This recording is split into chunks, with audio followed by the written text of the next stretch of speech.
Hello friends, welcome to Sandhya's kitchen. ಬೆಳಗ್ಗೆ ನಿಮಗೆ ಒಂದು 10 ಮಿನಿಟ್ಸ್ ಟೈಮ್ ಇದ್ದರೆ ಸಾಕು, ಈ ಟೇಸ್ಟಿ ಸಿಂಪಲ್ ಶಾವಿಗೆ ಪಲಾವ್ ರೆಡಿ ಆಗುತ್ತೆ. ರೊಟೀನಾಗಿ ಮಾಡುವಂಥ ಶಾವಿಗೆ ಉಪ್ಪಿಟ್ಟು ಅಥವಾ ಶಾವಿಗೆ ಬಾತ್ ಟ್ರೈ ಮಾಡಿರ್ತೀರಲ್ವ, ಒಂದು ಸತಿ ಶಾವಿಗೆ ಪಲಾವ್ ಒಂದು ಸತಿ ಟ್ರೈ ಮಾಡಿ ನೋಡಿ. 10 ಮಿನಿಟ್ಸಲ್ಲಿ ಆಗುವಂಥ ಸಿಂಪಲ್ ಬ್ರೇಕ್ಫಾಸ್ಟ್ ರೆಸಿಪಿ ಇದು. ಸೊ ಬನ್ನಿ ಸ್ಟಾರ್ಟ್ ಮಾಡೋಣ. ಫಸ್ಟ್ ಒಂದು ಪ್ಯಾನಲ್ಲಿ 2 ಟೇಬಲ್ ಸ್ಪೂನ್ ಎಣ್ಣೆ ಬಿಸಿ ಮಾಡ್ಕೊಳ್ಳಿ.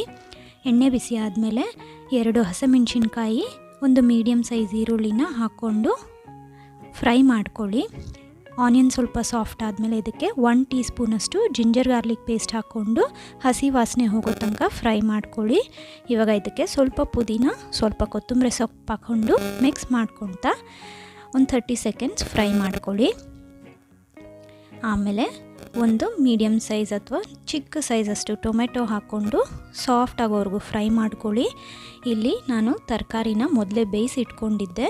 ಒಂದು 5 ಮಿನಿಟ್ಸ್ ಬೇಯಿಸಿ ಇಟ್ಕೊಂಡ್ರೆ ನಿಮಗೆ ಈಸಿ ಆಗುತ್ತೆ.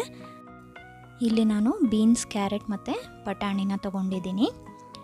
ಇದು ಮಿಕ್ಸ್ ಮಾಡಿಕೊಂಡು ಇದಕ್ಕೆ ರುಚಿಗೆ ತಕ್ಕಷ್ಟು ಉಪ್ಪು, 1 ಟೀ ಸ್ಪೂನಷ್ಟು ಪಲಾವ್ ಮಸಾಲ ಹಾಕ್ಕೊಂಡು ಚೆನ್ನಾಗಿ ಮಿಕ್ಸ್ ಮಾಡ್ಕೊಳ್ಳಿ.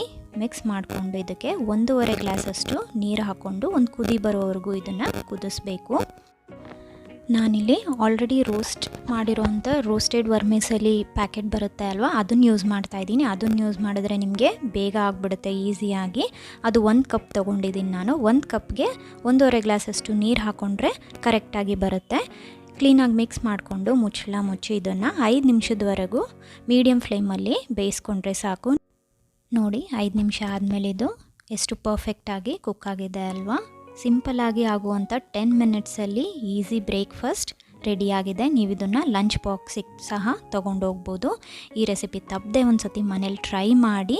ಈ ರೆಸಿಪಿನ ನಿಮ್ಮ ಫ್ಯಾಮಿಲಿ ಆ್ಯಂಡ್ ಫ್ರೆಂಡ್ಸ್ ಜೊತೆ ಶೇರ್ ಮಾಡಿ. ಇನ್ನಷ್ಟು ಸಿಂಪಲ್ ರೆಸಿಪೀಸ್ಗೆ ಸಂಧ್ಯಾಸ್ ಕಿಚನ್ ಚಾನಲ್ನ ಸಬ್ಸ್ಕ್ರೈಬ್ ಮಾಡಿ. Thank you for watching.